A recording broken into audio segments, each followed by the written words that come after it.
구독, 좋아요 눌러주세요. 안녕하세요. 슈르의 평생투자 슈르입니다.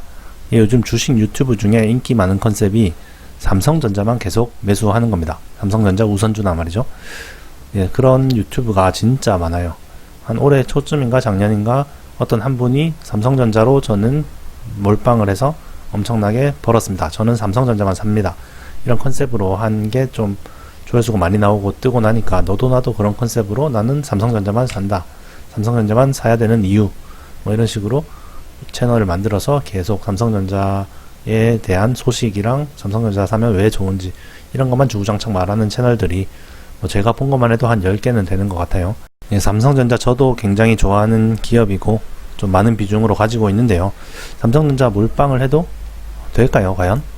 한번 얘기를 해볼 거고요. 일단 107주차 계좌 먼저 확인해 보겠습니다. 먼저 한국 주식 지금까지 5,600만원 투자해서 현재 6,903만원 정도 되고요. 지난주보다 좀 올랐죠. 코스피 지수 자체도 좀 올랐고 제 계좌도 괜찮습니다. 일단 새로 매수한 종목이 동아타이어랑 JYP를 다시 매수를 했죠. 목요일 방송에 나왔는데 혹시 안 보신 분들이 있을까봐 알려드립니다. 그 다음에 해외 주식 계좌는 지금까지 800만원 투자해서 현재 1040만원 정도 되고요. 일단 미국 주가 지수도 그렇게 큰 등락은 없었는데 환율이 좀 떨어지면서 지난주보다 좀 내려갔습니다. 마지막으로 자산 배분 계좌는 지금까지 800만원 투자해서 현재 872만원 정도 되고요.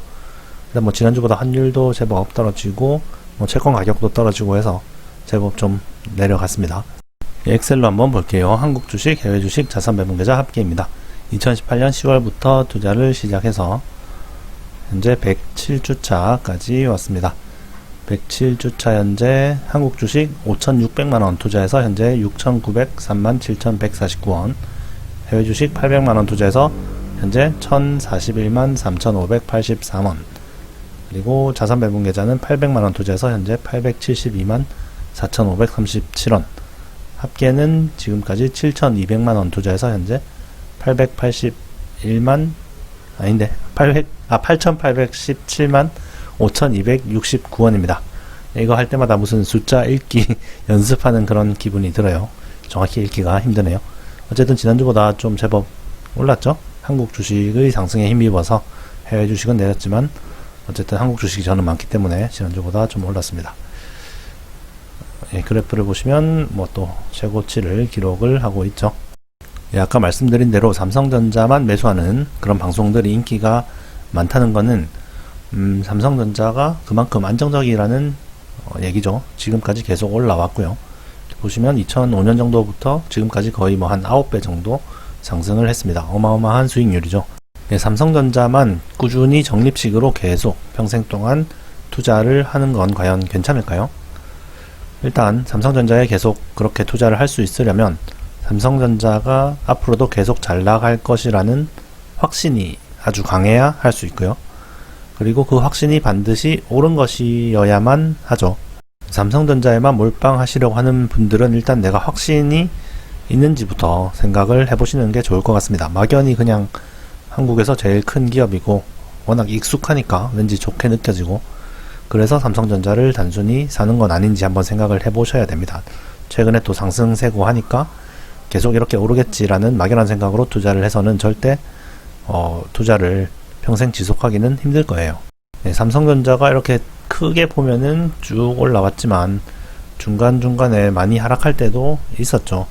예를 들어서 여기 7,900쯤에서 이렇게 15,000 정도까지 2배까지 올랐다가 이렇게 쭉 한 요정도 한 10,000 정도까지 내려가는 경우, 그리고 이때도 한 요정도 이렇게 올랐다가 거의 한 2배 정도 됐죠. 2배 됐다가 한 요렇게 쭉 더 흘러내리는 경우, 또 그리고 여기 진짜 미친듯이 올랐다가 훅 떨어지는 경우, 이런 식으로 올랐다가 내려가고 하면서 결국 오르는 건데, 이렇게 많이 올랐다가 내려가는 구간에 적립식 투자를 하면 어떻게 될까요?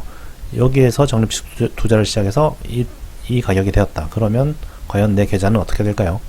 그걸 간단하게 도식화하면 이렇게 되겠죠. 이렇게 100에서 삼성전자 주가가 100에서 200까지 2배 올랐다가 150 정도까지 이렇게 오른폭의 절반만큼 떨어지는 이런 그림이 나옵니다.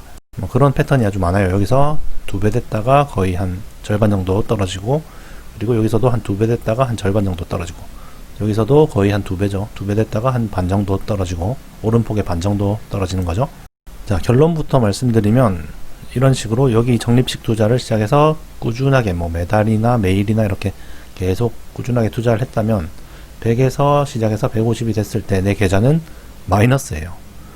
뭐 생각을 해보시면은 여기 100에서 200까지 구간, 여기 이렇게 150을 기준으로 이 밑에 구간이랑 절반, 이렇게 요 위에 구간, 이렇게 쌤쌤하면 본전이죠. 이렇게 밑에 이렇게 여기서 산 구간이랑 여기서 산 구간이 이제 평균으로 150이니까 이렇게 하면 딱 본전이고요. 그 다음에 이 구간, 이쪽 구간에서 여기서 산 거는 마이너스잖아요. 150보다 위에서 샀으니까. 그래서 적립식 투자로 이렇게 100에서 200까지 2배까지 올랐다가 다시 한 올라간 폭의 반 정도까지 떨어지면 마이너스라는 겁니다. 퍼센트로 따지면 100% 올랐다가 200에서 150까지는 25%거든요. 100% 올랐다가 25% 떨어졌는데 내 계좌는 마이너스라는 거예요. 마이너스 한 4% 정도 될 겁니다. 계산을 해보면. 그런 경우가 생각보다 자주 발생을 합니다. 뭐 그런 경우라면 차라리 좀 낫죠. 내가 뭐 이때 산다거나 아니면 이때 산다거나 뭐 이때 산다거나 이런 식으로 고점에서 사버리면 뭐 사자마자 계속 내려가기 시작하는 건데, 그거를 과연 버틸 수 있을까요? 웬만큼 확신이 있지 않고서는 버티기가 힘들 겁니다. 삼성전자에 대한 확신 말이죠. 이렇게 뭐 긴 그래프를 보고 나서 삼성전자는 역시 최고의 기업이니까 나는 평생 살 거야 이렇게 확신을 가지고 투자를 시작해도 그걸 유지하는 게 정말 어렵습니다. 이렇게 2배 올랐다가 한 25%만 떨어져도 마이너스가 나는데, 그 마이너스 났을 때 과연 그 확신을 버리지 않고 견딜 수가 있겠냐는 거죠. 삼성전자가 진짜 망하는 건 아닐까 이런 생각 말이죠. 네, 그래서 삼성전자가 아주 좋은 기업이라는 게 맞다고 해도 삼성전자만 몰빵해서는 웬만한 멘탈로는 버티는 게 쉽지 않습니다. 삼성전자에만 계속 적립식으로 투자하는 게 그렇게 쉬운 일은 아니라는 거죠. 네, 그러면 어떻게 해야 되냐? 당연히 다른 종목도 사야죠. 분산 투자를 해야 된다는 얘기죠. 다른 종목도 사고 이렇게 분산을 하면은 훨씬 그 움직이는 폭이, 변동폭이 적을 거거든요. 그러면 훨씬 더 견디기가 쉬워집니다.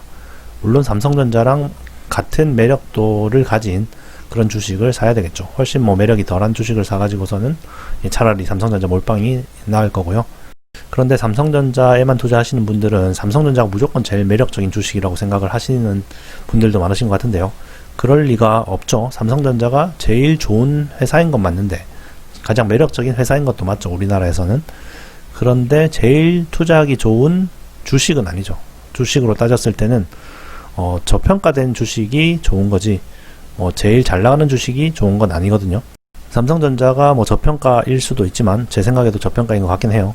그렇다고 해서 우리나라에서 제일 저평가인 주식일 리는 없죠. 이렇게 뭐 세계적으로 관심을 많이 받는 주식이 우리나라에서 제일 저평가인 주식일 리가 없잖아요. 훨씬 더 저평가된 매력적인 주식들도 분명히 있을 겁니다. 뭐 나는 모르겠다, 그냥 삼성전자가 제일 좋은 것 같다, 이런 분들은 그냥 공부하기가 귀찮은 거죠. 그렇기 때문에 그냥 삼성전자를 찬양하는 채널을 계속 보면서 뭔가 계속 주워 들으면 삼성전자에 대해서는 뭔가 많이 아는 것 같고 삼성전자의 미래는 너무 확실한 것 같고, 이런 확신을 계속 가지면서 투자를 하는 거죠.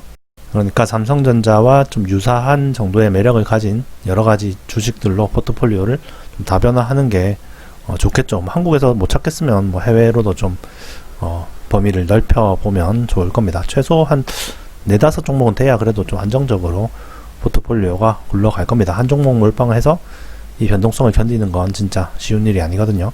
예, 그리고 삼성전자가 망할 가능성에 대해서도 항상 염두를 둬야 되겠죠. 삼성전자가 뭐 지금은 분명히 잘 나가지만 아주 위기도 많았죠. 삼성전자가 그때마다 좀 대처를 잘해서 잘 넘겨왔지만 뭐 앞으로는 어떻게 될지 모르는 일이죠. 역시나 제일 위협적인 게 이제 중국 회사들이죠.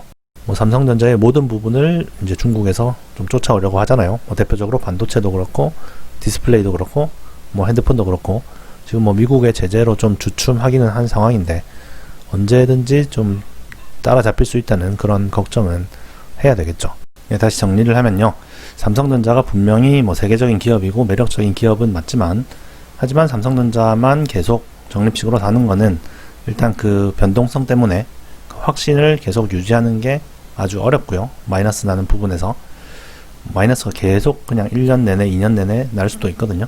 예, 그때 견디기가 힘들 것이고 한 종목으로는 다양한 분산을 통해서 좀 여러 종목을 투자하면은 훨씬 나을 것이고, 그리고 삼성전자가 또 앞으로도 계속 잘 나갈 거라는 보장도 전혀 없다는 거죠. 그리고 분산 투자를 할 때 중요한 거는 뭐 삼성전자 정도의 매력도를 가진 비슷한 회사들로 투자를 해야 된다는 거죠. 매력이 훨씬 떨어지는 회사들로 투자를 할 바에는 삼성전자 몰빵이 낫고요. 그런데 그 매력도라는 게 무조건 잘 나가는 회사 이런 게 아니라 이제 그 회사의 규모에 비해서 이제 어떤 주가나 이런 거를 따져봤을 때, 성장성이랑 따져봤을 때 삼성전자보다 매력이 더 높거나 아니면 삼성전자랑 비슷한 정도의 매력을 가진 그런 회사들로 분산 투자를 하면 훨씬 변동성도 줄일 수 있고 또 확률적으로도 훨씬 더 높은 방법입니다. 성공하기가. 그래도 나는 단순 한 개 좋지, 굳이 여러 종목을 관리하기도 어렵고 이렇다 그러면은 한 개만 사고 싶다 그러면은 인덱스 펀드만 사는 게 제일 나은 방법인 것 같아요. 전 세계에 분산 투자하는 인덱스 펀드 그거 하나만 계속 사는 거는 괜찮다고 생각을 합니다. 물론 그것도 당연히 변동성은 있을 거고 좀 견뎌야 하는 부분도 있겠지만 그런 것도 못 견디면 당연히 주식을 그냥 안 하는 게 낫겠죠. 오늘도 시청 감사드리고요. 또 다음 주에 뵙겠습니다. 감사합니다.